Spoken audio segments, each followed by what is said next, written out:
Je voulais saluer son Excellence Alassane Dramane Ouattara, qui avant de prendre son avion a recadré certains de ses ministres et hauts gradés de l'armée ivoirienne qui ont tenté d'interférer dans cette affaire d'arrestation d'une dizaine d'Ivoiro-Libanais soupçonnés d'acquisition frauduleuse de la nationalité ivoirienne et trafic. Je veux saluer aussi le garde des Sceaux et le ministre Sansan Kambiné qui sont restés fermes face à ces personnalités qui ont cherché à intervenir en faveur des hommes d'affaires arrêtés et incarcérés. Merci à vous, dignes hommes. Donc, je vais maintenant commencer. Il n'y a pas de problème. Allô? Oui, on vous écoute. Allô? On vous écoute religieusement. Alors, d'accord, si vous m'entendez, mettez-moi en contact avec le PC. Nom de code 226, Bassès et Foubéry. Mayaki, Qatar, Salif, Po, Diallo Essi, Kolouma. Messieurs, si vous avez des mails sécurisés, si oui, veuillez préciser les noms des quartiers. Nous allons passer à l'action. Bonjour, chers élèves de la classe. Je salue Mère Blanc, Mère Fiona, Foudado, Nefertiti, Binet Sidibé et Marion Savani. Je salue aussi le cyclone Abbé, le roi du printemps, Sundiata le conquérant, le B52, le Madou Keïta.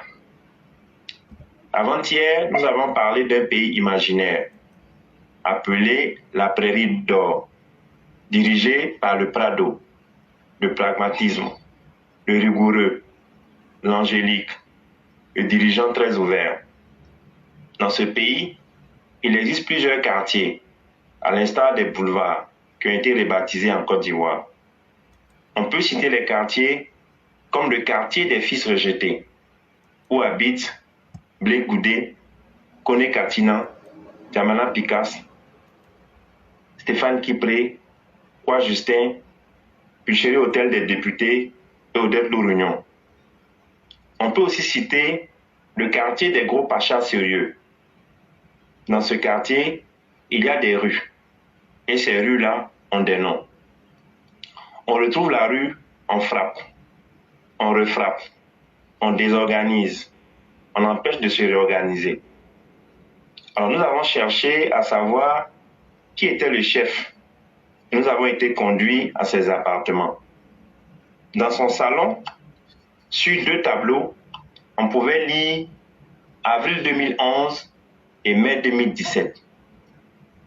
10 minutes plus tard, voilà le chef. Voilà le chef du quartier des gros pachas, très sérieux. Nous le trouvions un peu amaigri. Les possibilités sont faites. Monsieur le président, pardon, monsieur le chef du quartier, bonjour. Je suis HMC et notre présence chez vous aujourd'hui est une visite de courtoisie, vu que vous avez disparu depuis belle lurette. Monsieur le chef du quartier, permettez que je vous présente à mes élèves. Vous êtes né en 1972 de parents lisant le livre avec un père polygame. C'est aujourd'hui un effet de mode. Au pays, un lamentin baveux a épousé 2 femmes. La première en mai 1989 et la deuxième en mars 2001. Elle est patadée. C'est d'ailleurs leur futur programme de gouvernement pour les échéances électorales et présidentielles.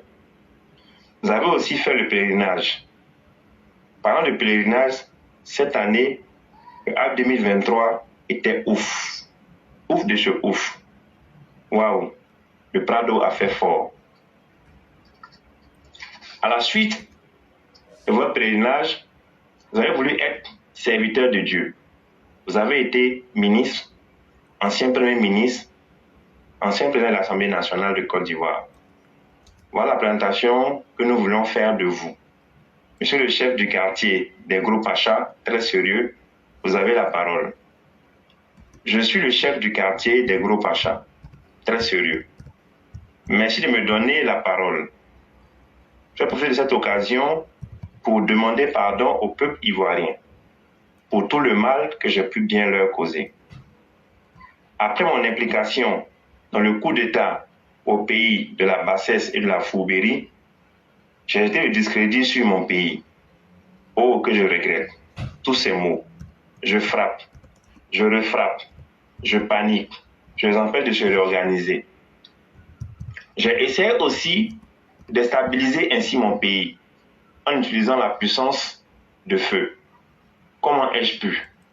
Un pays qui m'a tout donné, étudiant, ministre, premier ministre et président de l'Assemblée nationale. Un silence s'installe. On peut voir sur les joues du chef des gros pachas des larmes. Monsieur le chef du quartier, ressaisissez-vous, s'il vous plaît. Vous êtes en direct sur la plateforme Éclaireur Pro Vérité. Dans ce silence, on peut entendre les voix de Mère Machata Blanc et de Binette Sidibé dire « Ce sont les larmes de crocodile. Ce sont les larmes de crocodile. » Excusez-moi, je souffre tellement aujourd'hui loin de ma patrie. Ok. Chers élèves de la classe, chers Ivoiriens, voilà l'état psychologique dans lequel se trouve le président du mouvement des peuples solidaires. Pour nous, le GPS représente le mouvement des gens perdus sérieusement. Oui, M. Soro Kibafoli Guillaume, pour nous, vous avez emprunté la voie ouverte que le Satan, malgré votre séjour passé au séminaire, vous a indiqué. Vous êtes éloigné des valeurs et des principes d'humanisme que le séminaire vous a appris. Vous, qui avez vilipendé, rabaissé notre Père, allant jusqu'à dire que vous allez le faire asseoir et lui donner des conseils. Sacrilège. Vous savez, il y a des semaines de cela, en Côte d'Ivoire, nous faisons beaucoup de rêves. Et une mère m'a raconté son rêve. Elle s'appelle Monet Apobertine. La dame qui vous appelait le foutou lorsque vous allez à Azobé. Dans son rêve, elle était à bord du nouvel avion, un bijou, qui a donné un gourmet gospel au gore. La Côte d'Ivoire est devenue Doudet. Dans les airs, cette dame a vu 3 syllabes. Ta, bou, ré. Ces syllabes étaient tellement éloignées. Une au nord, d'où tu viens. Une au centre et une au sud. Excusez-moi. Et une au sud. Dans le hublot de l'avion, elle vous a vu sur un âne, très très noir, avec des ailes aussi noires que le carbone 14. Tu volais vers ces 3 syllabes pour les chercher et les réunir. Mais malgré tes efforts, tu faisais du surplace. Guigui, regarde, même le monde spirituel ne t'aide pas. Alors, nous allons demander à quelqu'un de nous éclairer sur ce rêve. Et voici l'interprétation. Mon cher Guigui, président des gens perdus sérieusement, toutes les âmes et toutes les victimes étaient arrimées à la queue de cet âne satanique. Voilà pourquoi est-ce que vous n'arrivez pas à avancer. Tu vois, même le monde spirituel t'empêche d'arriver à ton destin morbide et mortifère. Chers élèves de la classe, nous avons une nouvelle information à donner à M. Soro Guillaume. Monsieur le président des gens perdus sérieusement, Blé Goudé est rentré au pays. Lui qui disait que si M. Alassane Ouattara, pour nous, il est quelqu'un, pour eux, il n'est rien. Des choses bizarres, M. Alassane Ouattara est devenu son oncle. Et aujourd'hui, il est rentré au pays. Il est rentré au pays sous une forte pluie. Ce vaurien n'arrive même pas à lire l'heure correctement. Et interprète cet état naturel comme une bénédiction. Alors que le tout miséricordieux a fait la promesse à toutes ses victimes de le maudire avec les larmes de ceux-ci qu'il a transformés en pluie. En plus, Blé Goudé s'est reconverti et devenu un agriculteur et un bouvier. Ah bon? Oui. Je vais lui poser une question. Allez-y. Monsieur Blé Goudé, le président des gens perdus sérieusement vous pose la question suivante. Ces moutons sont-ils RHDP ou PPACI? Puisque je n'arrive plus à vous suivre politiquement, bientôt, il reviendra les gens perdus sérieusement. Alors, dans mon casque, j'ai encore une nouvelle information. En Côte d'Ivoire, le magistrat Koné Brahman Oumar a été nommé procureur de la République en remplacement d'Adou Richard, le chéri de Sabine Dié. Vous voyez, Monsieur le Président des gens perdus sérieusement, les bandes audio ont été transmises au nouveau procureur. Alors courage. Je lui dis que vous avez une lettre à lire. Si vous ne parlez pas, mettez-vous sur muet. Ceux qui n'ont pas la parole, s'il vous plaît, mettez-vous sur muet. Je peux continuer? Oui, vous pouvez continuer. Ok.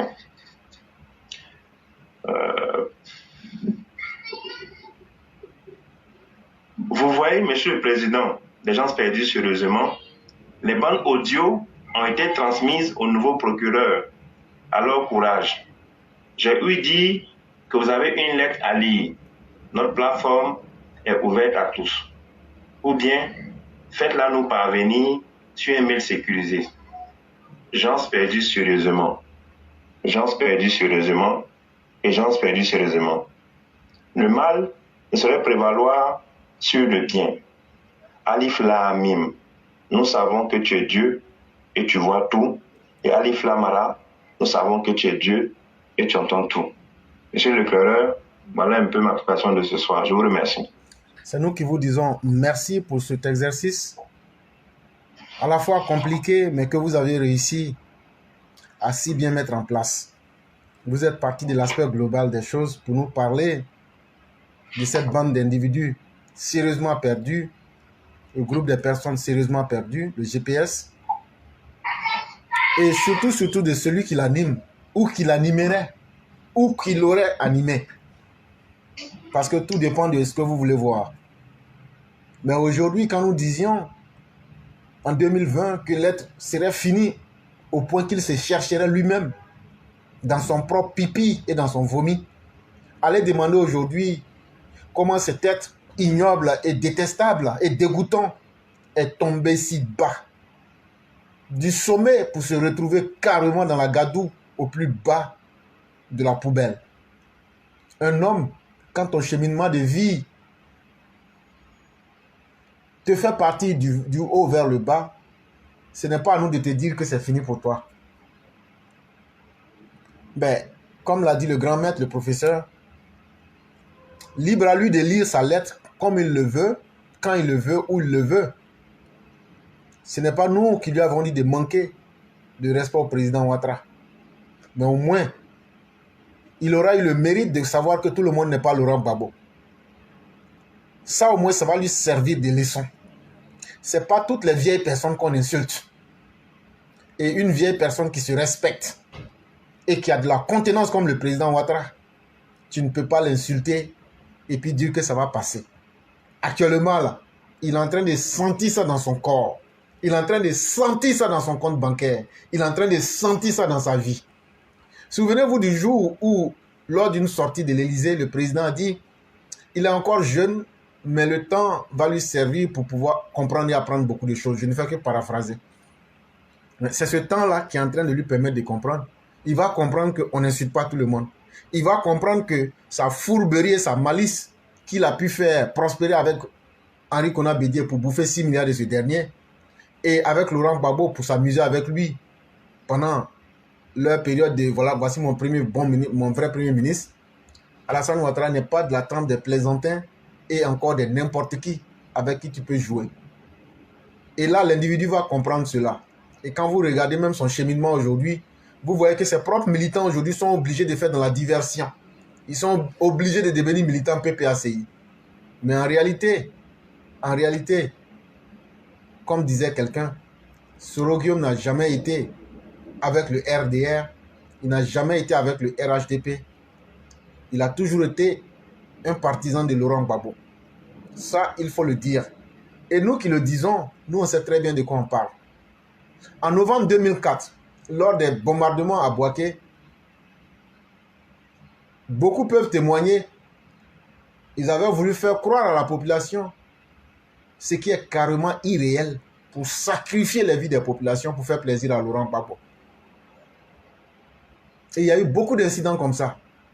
C'est ce même Soro Guillaume-là, une fois parvenu à ses fins dans la rébellion, il avait plusieurs structures qui assassinaient beaucoup des fils du nord de la Côte d'Ivoire. Ça aussi, c'est suspect. Des gens qu'on ne payait pas. Des gens qui sont venus pour une conviction. Des gens qui sont venus pour atteindre un idéal. Quand toi, tu deviens la machine à les éliminer, on se demande très bien pour qui tu fais le boulot. Et tout ça, c'était fait avec la complicité de Gbagbo, avec la complicité de Mamadou Koulibaly que vous voyez là, et avec aussi la complicité d'Afinguessan. C'est pourquoi nous, on ne va jamais aimer ces personnes-là. C'est vrai, vous êtes en alliance aujourd'hui, mais nous, on ne va jamais sauter un seul détail du passé. Et nous, on va toujours juger les uns les autres en fonction de ce qui a été fait. Surtout que vous n'avez pas fait amende honorable en reconnaissant vos torts et en vous excusant comme il se doit. Nous, on ne se voit pas en train de vous pardonner. Et donc, chacun est assis, on tasse ce qu'on peut tasser. Et le jour qu'on aura l'occasion, chacun va faire sortir son volcan. Et chacun verra de quoi l'autre est fait. Merci beaucoup, le professeur, d'être rentré de si brillante manière par cet exposé-là, comme pour rappeler qu'un homme dans la vie, tu peux tout faire, mais il faut savoir que tout n'est pas bon à faire. C'est comme tout se vend, mais tout ne se paye pas. Il y a certaines choses, quand tu payes là, toi-même là, après là, tu ne pourras pas dormir. C'est ça la vie. Il y a des gens aussi là, à qui il ne faut même pas manquer de respect. Tu peux ne pas les respecter, mais la ligne rouge là, il ne faut pas leur manquer de respect. Sinon, tu vas vivre ça. Voilà Soro Guillaume qui a détruit complètement sa carrière. Soro Guillaume ne peut plus être quelqu'un en Côte d'Ivoire. Quand je le dis, je ne parle pas en tant que Dieu, ou même je ne suis pas un devin, ou même je ne fais pas un pronostic pour dire que c'est une vérité absolue. Mais je le dis parce qu'en mettant les événements ensemble, aujourd'hui, là, avec ce que Soro Guillaume a fait là, qu'est-ce que lui peut venir faire si Soro Guillaume vient au RHDP là, c'est mieux que nous autres là, on n'a qu'à quitter. Toute personne qui veut vivre là, il faut quitter. Donc là, à cause de lui seul là, on ne va pas perdre des milliers de personnes. Et à cause de son passé, partout où il va là, il sème la mort là.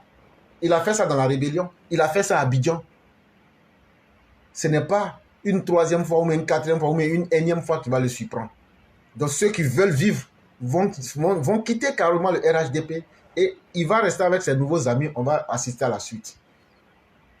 Et ce qui est très improbable, parce que nous sommes en politique, c'est d'abord le capital humain qui est important. Et en plus, il vient avec quoi? Ça aussi, ça compte beaucoup. Il vient avec quoi idéologiquement? Il vient avec quoi en termes de personnes derrière lui? Lui qui disait avoir plus de 10 millions de personnes, même sur Internet, il n'arrive pas aujourd'hui à mobiliser même 200 personnes. Ce n'est pas étonnant. Parce que le temps finit par montrer les vraies limites de chacun. Et tout le monde peut voir ça aujourd'hui. Mais là où les choses deviennent beaucoup plus difficiles pour lui, c'est qu'aujourd'hui, il y a une condamnation à perpétuité qui plane sur lui. Tout le monde, surtout les opposants ivoiriens, savent que c'est une arme de guerre, Soro Guillaume, un tueur sans cœur, qui une fois mis dans le cercle du jeu politique, il va chercher d'abord à faire la vendetta et à éliminer tout ce qui peut lui être un obstacle sur son chemin. Les opposants sont bien conscients. Aujourd'hui, quand ils disent non, il faut que Soro Guillaume rentre, en fait, c'est de la mauvaise foi. La mauvaise foi, c'est quoi? La mauvaise foi, c'est la capacité de savoir que quelque chose n'est pas vrai. Toi-même, tu le sais, mais tu veux convaincre les autres que ça, c'est la vérité. Et puis, tu finis toi-même par donner l'impression que tu es en train de dire la vérité. Donc, tu fais la mauvaise foi contre toi-même et contre les autres. Et donc, pour eux, si Soro Guillaume venait, ça allait les aider à combattre Ouattara. Mais ce que vous oubliez, c'est que cette opposition-là va rappeler à Soro Guillaume. Ils ne pourront pas avoir le courage de dire que Soro Guillaume n'est pas un fils du Nord ou qu'il est peut-être burkinabé ou bien qu'il est peut-être, je ne sais pas. Mais ils vont lui dire, la condamnation là, c'est pas nous on a mis. C'est ton propre papa, Alassane Ouattara, qui a dit que tu es un criminel. Donc là, tu ne peux pas. Nous sommes en politique. N'oubliez pas cela. Et donc, Soro Guillaume est bien conscient de ce facteur-là. Donc, pour que Soro Guillaume rentre en Côte d'Ivoire, là, la seule solution pour lui, là, c'est de tuer tous les membres influents de l'opposition. C'est de tuer aussi tous les membres influents du RHDP. Voilà la seule manière qu'il peut faire entrer Soro Guillaume au pays. Maintenant, comment il va faire ça? Il peut peut-être arriver à ses fins avec les opposants. Mais avec Alassane Ouattara, c'est ça qui est son caillou dans son soulier, là. Il a essayé par tous les moyens, ça ne marche pas. Et donc, l'avenir nous dira de quoi demain est fait. Mais tu viens de te griller. Et ça doit donner une leçon aux autres. Tu as vu ton ami, le massacreur 125 qui est devenu aujourd'hui Bouvier. Mais lui, il aura aussi son jour où il sera coiffé chez le coiffeur. Parce que tu ne peux pas s'aimer autant d'iniquité et penser que quelques belles paroles vont suffire. Blé Goudé, même si tu vas dormir à l'église, tu t'en vas te laver avec l'eau sainte des musulmans, et puis tu t'en vas à Jérusalem, eux vont te bénir là-bas sur la tombe du Christ. Et puis après, bon, en réalité, la tombe du Christ même ne se trouve même pas à Jérusalem. Comme c'est du commercial, bon, ils le font. Mais on laisse ça. Il faut faire tout ce que tu veux. Mais quand tu vas finir là, là où tu as laissé là, on va te faire goûter ce que tu as fait aux autres. Donc, il ne faut même pas te fatiguer pour faire la conférence, pour dire que toi, tu veux la paix. Même si toi, tu veux la paix, là, nous, on veut la guerre avec toi.